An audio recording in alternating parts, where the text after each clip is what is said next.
どうも、モブです。今回は、カナン島レイドイベント、新しいギルドボス、女王アリについての動画だよ。それじゃ、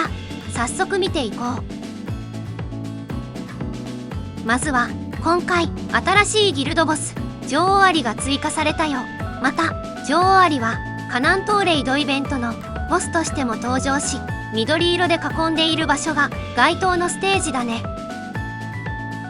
次に、参加方法と報酬についてだよ。この女王アリの討伐に参加するためにはギルドに加入する必要があるよ。そのためまだギルドに加入していないプレイヤーは早めに加入しよう。また女王アリを討伐することで専用コインや貢献ポイントを獲得することができるよ。次に少しだけギルドの紹介を挟むよ。自分が所持しているギルドはランク12の 4.25% のステータスバフがあり、ショップや激怒報酬など最大限の恩恵を獲得することができるよ。まだギルドに加入していない人で加入したい人はこの動画のコメント欄をよく見て申請してね。さて、ここからは今回の動画の本題に入るよ。まずは女王アリのステージ情報を見ていこう。女王アリは前回のファフトナと同様に全属性弱点であり、レベルが高く設定されているよ。また前回のファフトナより10もレベルが高いため必要なステータスが多くなっていることが推測できるね。さらに検証により女王アリは激怒によるステータス増加によって防御力が増加しないよ。また初期の防御力も高くないためファフトナと違い防御力貫通というオプションがそこまで必要ないことが分かったよ。次はクリティカル率についての検証だよ。今回は実数値 13,847 の場合どれだけのデバフを受けるか試してみたよ。結果としては大きくデバフを受け14,000に近い実数値があってもクリティカル率 50% にはならないことが分かったよ。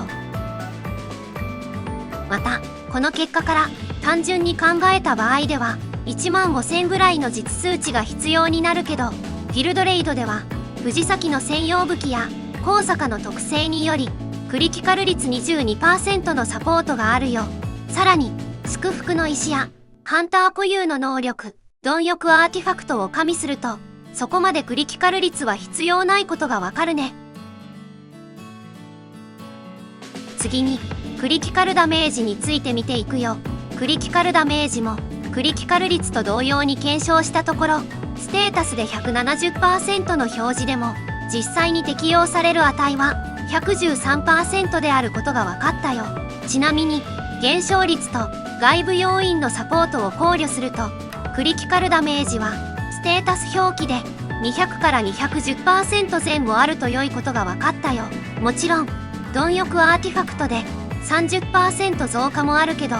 戦闘時間が3分で発動に時間がかかるためスタート時点の段階でそれなりに高い数値を保持していることが求められるね。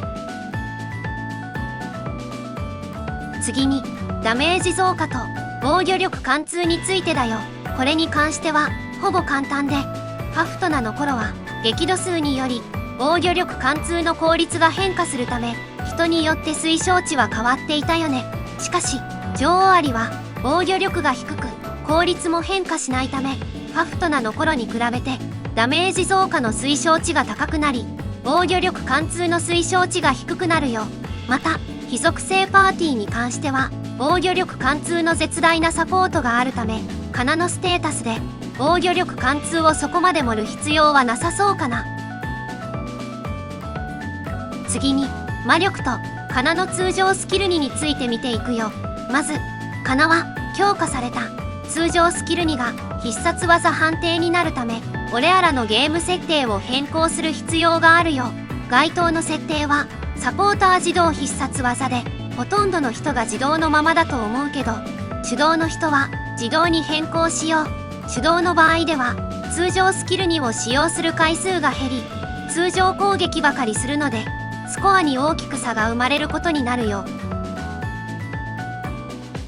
そしてカナは通常スキル2を多く使用し魔力消費量が大きいという点から魔力がすぐになくなるよ。一点、凸効果やスキル2の特性で魔力を心配する必要がないように思えるけど、防御力貫通やクリティカル率で浮く分、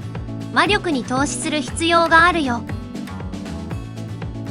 魔力の盛り方に関してはミレイと似たような形であることから、攻撃系のオプションに大きく影響を与えないように、追加魔力と魔力消費量減少の両方を少し盛るのがベストだね。正直、それぞれの魔力系のオプションの数値との関係やウォッチャーの牙があるため、適正値を見つけ出すことは難しいよ。一応、自分の中では魔力オプションに2000前を投資すると最大ダメージを叩き出すことができたよ。次は通常スキル2とコアについてだよ。先日の動画では亡霊と執着かレッドプレデターの上を推奨したけど、現状では名もなき悪魔のコアが良いとされているよ。これに関してはバグか翻訳ミスである可能性があるため確証はないけど、必殺技を使用すると8秒間クリティカルダメージが増加するようになっているよ。そのため現在では名もなき悪魔のコアをおすすめするけど、バグの可能性もあるのでレベル15にするのはあまりおすすめしないかな。さて、ここからは編成を紹介するよ。まずは現環境、最強と言われる火属性を A パーティー、次に最強の光属性を B パーティー、そしてデバフやサポーターメインのハンターを C パーティーに配置するよ。また今回の編成ではカナにダメージを出してもらうため、早乙女に白衣の天使アーティファクトを装着し、カナの戦力が一番高くなるように調整するよ。次にそれぞれのパーティーごとにアーティファクトを見ていくよ。まずはカナに一番厳選できている円樹4、野獣4アーティファクトをつけるよ。また水篠にも円樹と野獣アーティファクトをおすすめするけど、かなり多くのセットをつけるためファフトな時代に使用していた攻撃力盛りのスクフク8セットをつけてもそれなりにダメージを稼ぐことができるよ。その他に気をつけることは、水篠のステータス振り分けで知能に350振ることや、エシルの専用武器をカナに適用されるようにクリティカル率の調整をすることだね。次に B パーティーでは唯一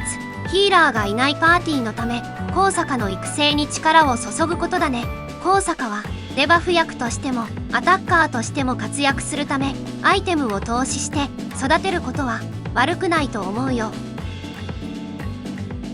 次は C パーティーだよ。C パーティーは主にサポートメインのハンターが集まるところだよ。ここで気をつけることは、最上は防御力減少の効果を適用させるために編成しているけど、専用武器の凸が絡んでくるため、ファフトな時代と同様に SR 等級のアンナでも代用可能だよ。次に藤崎は召喚するみこしにクリティカル率が反映されるため、強靭アーティファクトをおすすめするよ。最後に早乙女は回復量を上げると同時にカナのダメージを底上げする白衣の天使アーティファクトをおすすめするよ。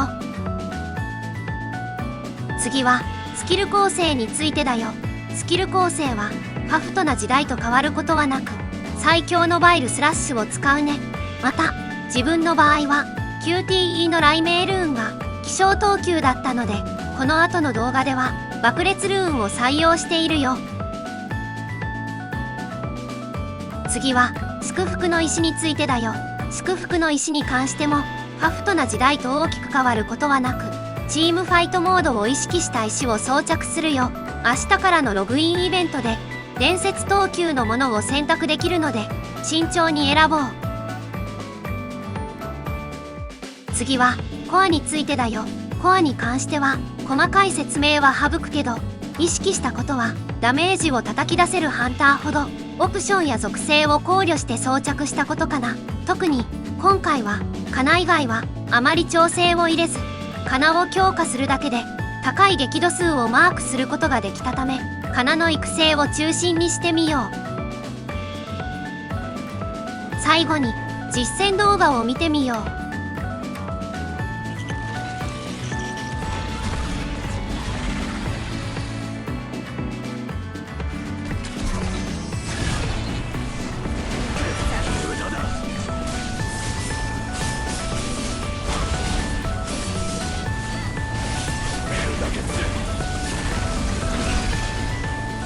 とり。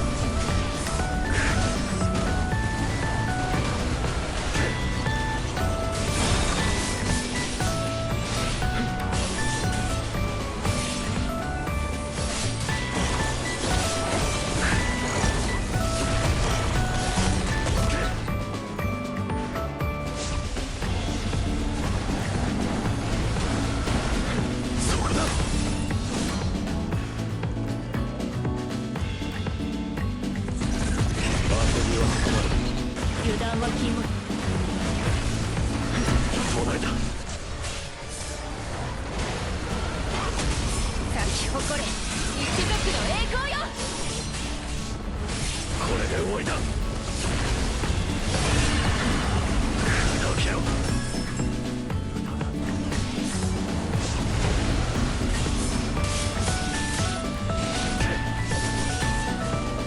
切り刻んでやる。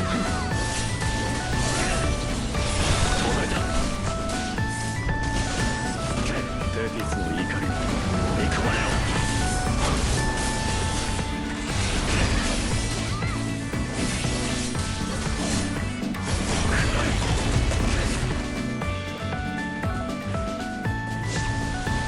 咲き誇れ一族の。逃がすか。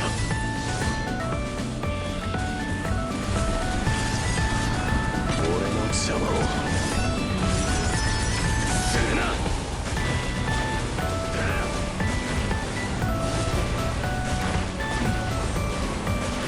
吹き飛べ。これで終わりだ。行きましょう。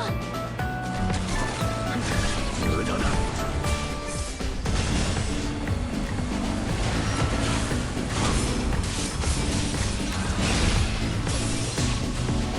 切り刻んでやる。